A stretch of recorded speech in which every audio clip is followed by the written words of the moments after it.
Hello friends, നമ്മളിന്ന് മനസ്സിലാക്കാൻ പോകുന്നത് mind blowing benefits of lemon.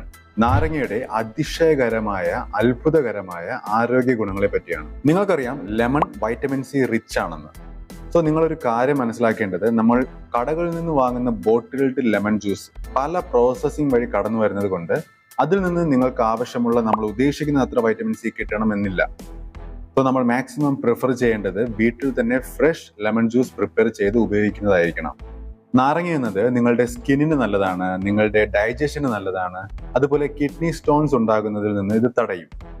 നാരങ്ങയിൽ അടങ്ങിയിരിക്കുന്ന സിട്രേറ്റ്സ് ആണ് ഇതിന് സഹായകമാകുന്നത്. ഞാൻ ഇന്നിവിടെ സംസാരിക്കാൻ പോകുന്നത് ഈ വൈറ്റമിൻ സിനെ പറ്റിയല്ല, സിട്രേറ്റ്സിനെ പറ്റിയുമല്ല, നാരങ്ങയിൽ തന്നെ അടങ്ങിയിരിക്കുന്ന മറ്റൊരു ഗ്രൂപ്പ് ഓഫ് ന്യൂട്രിയൻസിനെ പറ്റിയാണ്. That is flavonoids. 6000-ൽ പരം ഫ്ലവനോയിഡ്സ് ഉണ്ട്. അതിൽ നമ്മൾ ഇന്നിവിടെ സംസാരിക്കുന്നത് അതിലൊന്ന് മാത്രമാണ്, എറിയോസിട്രിൻ. ഇവ കൂടുതലായി കാണപ്പെടുന്നത് നാരങ്ങയിൽ തന്നെയാണ്. ഇത് നിങ്ങളുടെ ലിവറിൽ അടിക്കുന്ന ഫാറ്റിനെ റിമൂവ് ചെയ്യും, അതുപോലെ ലിവറിലെ ലിപ്പിഡ് കൊളസ്ട്രോളിനെ ത്വരിതപ്പെടുത്തും. ഒരു റാൻഡമൈസ്ഡ് കൺട്രോൾഡ് സ്റ്റഡിയിലൂടെ കണ്ടെത്തിയത് ഇത് നിങ്ങളുടെ പ്രമേഹത്തെ, ഡയബറ്റീസിനെ റിവേഴ്സ് ചെയ്യുമെന്നാണ്. അതായത് നിങ്ങളുടെ പ്രമേഹത്തെ കംപ്ലീറ്റ് ആയി ഇല്ലാതാക്കുമെന്നാണ്. ഗ്രീൻ ടീയിൽ നിന്ന് നിങ്ങൾക്ക് ലഭിക്കുന്ന ഒരു മെയിൻ ആന്റി ഓക്സിഡന്റ്, അതിന്റെ സെയിം എഫക്ട് തന്നെയാണ് ഈ എറിയോസിട്രിൻ നിങ്ങളുടെ ശരീരത്തിന് പ്രദാനം ചെയ്യുന്നത്. പിന്നെ ഇത് നിങ്ങളുടെ രക്തക്കുഴലുകളുടെ ഇന്റഗ്രിറ്റിക്ക് സഹായിക്കും. അതായത് നിങ്ങളുടെ രക്തക്കുഴലുകളുടെ ബലത്തെ ഇംപ്രൂവ് ചെയ്യും. അതുവഴി നിങ്ങളുടെ രക്തക്കുഴലുകൾ പൊട്ടുന്നതിന്റെ സാധ്യത, റിസ്ക് കുറയ്ക്കാനും സാധിക്കും. സോ ഇതുവഴി നിങ്ങളുടെ രക്തപ്രവാഹം അല്ലെങ്കിൽ രക്തചംക്രമണം, ബ്ലഡ് സർക്കുലേഷൻ സുഗമമാകും. നിങ്ങളുടെ രക്തപ്രവാഹം അല്ലെങ്കിൽ ബ്ലഡ് സർക്കുലേഷൻ സുഗമമായി നടന്നില്ലെങ്കിൽ നിങ്ങളുടെ ശരീരത്തിൽ പല പ്രശ്നങ്ങൾ ഉണ്ടായേക്കാം. അതിലൊന്ന് ബ്ലീഡിംഗ് ഗം, മോണരോഗമാണിത്. നിങ്ങളുടെ മോണ ചുവന്ന്, രക്തത്തിന്റെ ആ ഒരു കളറിൽ ചുവന്ന് തുടുത്ത് വീർത്ത് കാണപ്പെടുന്ന ഒരു അവസ്ഥ. ചിലപ്പോൾ അത് പൊട്ടി രക്തം ഒലിച്ചേക്കാം. ഇതാണ് ബ്ലീഡിംഗ് ഗം എന്ന് പറയുന്നത്. രക്തപ്രവാഹം നല്ല രീതിയിൽ പ്രോപ്പറായി സുഗമമായി നടന്നില്ലെങ്കിൽ നിങ്ങൾക്ക് മോണരോഗമായ ബ്ലീഡിംഗ് ഗം ഉണ്ടായേക്കാം. അതുപോലെ നിങ്ങളുടെ കാൽപാദത്തിലും കൈകളുടെ അറ്റത്തും ഡിസ്കളറേഷൻ, സാധാ സ്കിന്നിന്റെ കളർ എന്താണോ അതിൽ നിന്ന് വ്യത്യസ്തമായി മറ്റൊരു കളർ പ്രത്യക്ഷപ്പെടുന്ന ഒരു അവസ്ഥ, ഇതിനാണ് ഡിസ്കളറേഷൻ എന്ന് പറയുന്നത്. ഇതും രൂപപ്പെട്ടേക്കാം നിങ്ങളുടെ രക്തപ്രവാഹം, ബ്ലഡ് സർക്കുലേഷൻ ശരിയായി പ്രോപ്പറായി അല്ലെങ്കിൽ. ഇനി മറ്റൊരു ലക്ഷണം എന്ന് പറയുന്നത് സ്പൈഡർ വെയിൻസ്, ചിലന്തിയുടെ വല പോലെ സ്കിന്നിന്റെ പല ഭാഗത്തായി കാണപ്പെടുന്ന അവസ്ഥ. ബ്ലഡ് സർക്കുലേഷൻ പ്രോപ്പർ അല്ലെങ്കിലും ഇങ്ങനെയൊന്നും കണ്ടുവരാം നമ്മുടെ ശരീരത്തിൽ. ഇവയ്ക്കെല്ലാം തന്നെ ലെമൺ ഒരു പരിഹാരമായേക്കാം, എറിയോസിട്രിൻ സഹായകമായേക്കാം.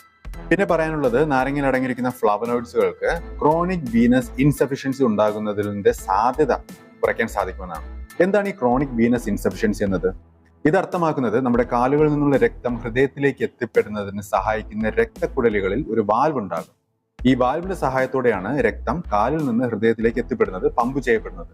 ഈ ക്രോണിക് വീനസ് ഇൻസഫിഷ്യൻസിയിൽ ഈ വാൽവിന് ക്ഷതമേൽക്കും, നാശം സംഭവിക്കും. സോ കാലുകളിൽ നിന്നുള്ള രക്തം അവിടെ തന്നെ കെട്ടിക്കിടന്ന് അൾസർ രൂപപ്പെടും. പിന്നെ ഈ കോമ്പൗണ്ട് ഒരു ആന്റി ഇൻഫ്ലമേറ്ററി പ്രോപ്പർട്ടിയോട് കൂടിയതാണ്. അതായത് ആർത്രൈറ്റിസ് പോലുള്ള കണ്ടീഷൻസിന് വളരെ നല്ലതാണ്. റുമാറ്റോയ്ഡ് ആർത്രൈറ്റിസ്, ഓസ്റ്റിയോ ആർത്രൈറ്റിസ് തുടങ്ങിയവയ്ക്കെല്ലാം വളരെ നല്ലതാണ് ഈ ഫ്ലവനോയിഡ്സ്. ഈ ഫ്ലവനോയിഡ്സിന്റെ പൊട്ടന്റ് ആയ മറ്റൊരു ഫംഗ്ഷൻ, മറ്റൊരു പ്രോപ്പർട്ടി എന്ന് പറയുന്നത് ഗ്ലൈക്കേഷൻ ഇത് പ്രിവെന്റ് ചെയ്യും എന്നുള്ളതാണ്. എന്താണ് ഈ ഗ്ലൈക്കേഷൻ എന്നത്? അതായത് നമ്മുടെ ഷുഗർ മോളിക്യൂൾ പ്രോട്ടീൻ മോളിക്യൂളുമായും ഫാറ്റ് മോളിക്യൂളുമായും ബൈൻഡ് ചെയ്ത് ശരീരത്തിന് പ്രോട്ടീൻ ഉപയോഗിക്കാൻ സാധിക്കാത്തൊരവസ്ഥയിലേക്കോ ഫാറ്റ് ഉപയോഗിക്കാൻ സാധിക്കാത്തൊരവസ്ഥയിലേക്കോ കൊണ്ടെത്തിക്കും ഈ മോളിക്യൂൾ രൂപപ്പെടുന്നത് വഴി. ഇതാണ് ഗ്ലൈക്കേഷൻ. ഈ ഗ്ലൈക്കേഷൻ പ്രിവെന്റ് ചെയ്യാൻ ഫ്ലവനോയിഡ്സുകൾക്ക് സാധിക്കും. അതുവഴി പ്രോട്ടീനുമായി ഷുഗർ മോളിക്യൂൾ ബൈൻഡ് ചെയ്യുന്നത് ഒഴിവാക്കാം. പ്രോട്ടീന്റെ അവൈലബിലിറ്റി അവിടെ കൂടുകയാണ് ചെയ്യുന്നത്. ഫ്ലവനോയിഡ്സിന്റെ മറ്റൊരു പൊട്ടന്റ് എഫക്ട് എന്ന് പറയുന്നത് it is against insulin resistance. എന്താണ് ഈ ഇൻസുലിൻ റെസിസ്റ്റൻസ് എന്നത്? അതായത് നമ്മുടെ സെല്ലുകൾക്ക് ഇൻസുലിന്റെ സിഗ്നൽ റിസീവ് ചെയ്ത് ബ്ലഡിൽ നിന്ന് ഷുഗറിനെ അബ്സോർബ് ചെയ്യിപ്പിക്കാൻ സാധിക്കാതെ വരും. ഇതുവഴി ബ്ലഡിൽ ഷുഗർ കൂടി, അതായത് ബ്ലഡിൽ പഞ്ചസാരയുടെ അളവ് കൂടി ഷുഗർ സ്പൈക്ക് രൂപപ്പെടുകയും ഇതുവഴി ഡയബറ്റീസ് പോലുള്ള മാരക രോഗങ്ങൾ ഉണ്ടാകുന്നതിന്റെ സാധ്യതയും കൂടും. ഈ ഒരു ഇൻസുലിൻ റെസിസ്റ്റൻസ് പ്രിവെന്റ് ചെയ്യാൻ ഫ്ലവനോയിഡ്സുകൾക്ക് കഴിയും. ആൻഡ് പിന്നെ പറയാൻ കഴിയുക, ഇതൊരു ന്യൂറോ പ്രൊട്ടക്റ്റീവ് ആണ്. അതായത് ബ്രെയിനിലെ ന്യൂറോൺസുകളെ ഇത് സംരക്ഷിക്കും. ബ്രെയിനിൽ ഉണ്ടാകുന്ന പല രോഗങ്ങളെയും ഇതുവഴി തടയാനും സാധിക്കും. So these are the important mind blowing effects of lemon. ഇതിൽ ഏതൊക്കെ എഫക്ട്സ് ആണ് നിങ്ങൾക്ക് മുന്നേ അറിയാമായിരുന്നു എന്നുള്ളത് താഴെ കമന്റ് ചെയ്യുക. ഇതിൽ പുതിയ എഫക്ട്സ് നിങ്ങൾക്ക് നേരത്തെ അറിയില്ലായിരുന്നു, പക്ഷെ ഇപ്പോഴാണ് ആദ്യമായി കേൾക്കുന്നത് എന്ന് തോന്നുന്ന കമന്റ്സും താഴെ കമന്റ് ചെയ്യുക. നിങ്ങൾ ഈ വീഡിയോ ആദ്യമായിട്ടാണ് കാണുന്നതെങ്കിൽ ചാനൽ സബ്സ്ക്രൈബ് ചെയ്യുക. എങ്കിൽ മാത്രമേ ഞാൻ അപ്ലോഡ് ചെയ്യുന്ന ഹെൽപ്ഫുൾ ആയിട്ടുള്ള കണ്ടന്റ് നിങ്ങൾക്ക് ഉടനടി എത്തിച്ചേരുകയുള്ളൂ. സോ പുതിയൊരു വീഡിയോയുമായി വീണ്ടും വരാം. Good bye.